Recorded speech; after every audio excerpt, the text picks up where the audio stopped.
Welcome back everyone. আগের একটা ভিডিওতে আমরা কথা বলেছিলাম টিকটক ইউএস এর মার্কেটে যে প্রবলেম ফেস করতেছে সেটা নিয়ে। টিকটকের বিরুদ্ধে অভিযোগ আনা হয় যে টিকটক আমেরিকার জনগণের ডেটা কালেক্ট করে সেগুলো চায়নার কাছে বিক্রি করে দিবে, অথবা চায়না কোনো একভাবে সেগুলোতে অ্যাক্সেস পেয়ে যাবে। আর অবশ্যই চায়না এবং ইউএসএ আমরা জানি তাদের মধ্যে কতটুকু দ্বন্দ্ব আছে, তারা কেউই চায় না একজন আরেকজনকে উপরে যাইতে দিতে। শেষ পর্যন্ত এই অভিযোগ শুধু অভিযোগই থাকে না, সিনেটে এটা নিয়ে আইন পাশ করা হয় টিকটককে কিভাবে ব্যান করা যায়। আর সেই আইনে টিকটকে কিছু শর্ত দেওয়া হয় যে এই শর্ত অনুযায়ী এইভাবে যদি টিকটক কাজ করে তাহলে টিকটক ব্যান হবে না ইউএস এর মার্কেটে। আর ইউএস এর মার্কেটে টিকটকের প্রায় অনেক ইউজার, 17 কোটি মানুষ ইউএসএতে টিকটক ব্যবহার করে।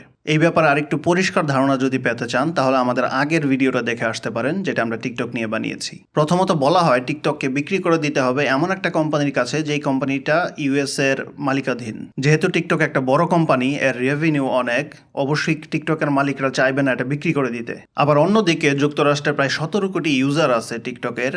টিকটক চায় না এই ইউজারগুলোকেও হারাতে। ব্যান হওয়া থেকে বাঁচতে টিকটক যেটা করে, এর অ্যালগোরিদমের একটা ক্লোন তৈরি করে এবং সেই ক্লোন দিয়ে নতুন একটা প্ল্যাটফর্ম তৈরি করার চেষ্টা করতেছে তারা। এটি মূল কোম্পানি বাইট ডান্স থেকে সম্পূর্ণ আলাদা, কারণ এর আগে কমপ্লেন করা হয়েছিল যে বাইট ডান্স একটা কোম্পানি যেটা চাইনিজরা ওন করে, সো এইভাবে ডাটা লিক হয়ে যাবে, যে কারণে টিকটকের নতুন এই সংস্করণটি বাইট ডান্স থেকে পুরোপুরি আলাদা রাখা হচ্ছে। ইউএস এর মাটিতে টিকটক ব্যান হওয়া বন্ধ করতে এই রাস্তাটি বেছে নেয় টিকটক। রয়টার্সের তথ্য অনুযায়ী গত এপ্রিল মাসে সিনেটে আইন পাশ করা হয় টিকটককে ব্যান করার জন্য। টিকটকের যে মালিক একটা চাইনিজ কোম্পানি, তার নাম হচ্ছে বাইট ডান্স। বাইট ডান্সকে বলা হয় যে তোমরা টিকটক বিক্রি করে দাও ইউএস এর কোনো কোম্পানির কাছে। আর এটা করার জন্য আমেরিকার আইন প্রণেতারা টিকটককে 9 মাস থেকে 1 বছর সময় দেন। এরপর বাইট ডান্স যেটা করে, এই সফটওয়্যারটি থেকে সোর্স কোড আলাদা করা শুরু করে।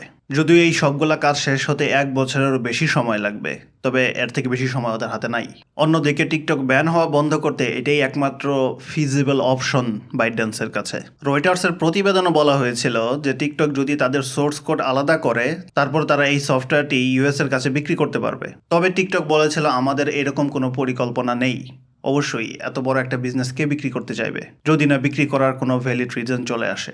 রয়টার্সের এই প্রতিবেদনটি পাবলিশ হওয়ার পরে টিকটক এক্সে একটি পোস্ট করে এবং টিকটক বলে রয়টার্সের এই প্রতিবেদনটি বিভ্রান্তিকর এবং অবাস্তবিক।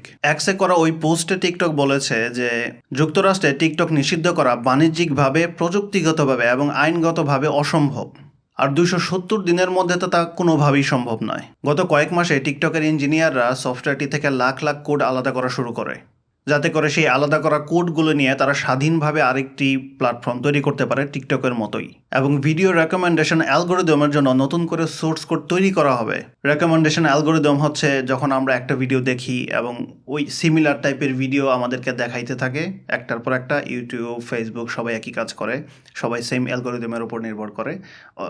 এক একজনের অ্যালগোরিদম ভিন্ন, বাট ওইটাকে রেকমেন্ডেশন অ্যালগোরিদম বলে আর কি। সো নতুন করে এই রেকমেন্ডেশন অ্যালগোরিদম তৈরি করা হবে শুধুমাত্র ইউএস এর ইউজারদের জন্য, যারা ইউএসএতে টিকটক ব্যবহার করে তাদের জন্য। এই প্রক্রিয়া শেষ হলে ইউএস এর পরে তারা অন্যান্য দেশেও এই একই অ্যালগোরিদম ব্যবহার করবে, নতুন করে যেটা তৈরি করা হয়েছে। অবশ্যই টিকটকের বর্তমান যে অ্যালগোরিদম আছে এটা থেকে যদি কোড আলাদা করে নতুন একটা বানানো হয়, এটা অবশ্যই এটা আগের কোডের মতো স্ট্রং হবে না, এত বেশি কার্যক্ষমতা থাকবে না এটার। কারণ এই কোডগুলোকে আপডেট করতে ইঞ্জিনিয়ারদের অনেক বেশি সময় পার করা লাগবে, অনেক স্যাম্পল কালেক্ট করা লাগবে, তারপর ধীরে ধীরে এটাকে হয়তো একটা পর্যায়ে নেওয়া দেওয়া যাবে। টিকটক আপ্রাণভাবে চেষ্টা করছে যেন তাদের হাত থেকে এই বিজনেসটা বের না হয়ে যায়, অর্থাৎ টিকটক যাতে ব্যান না হয়।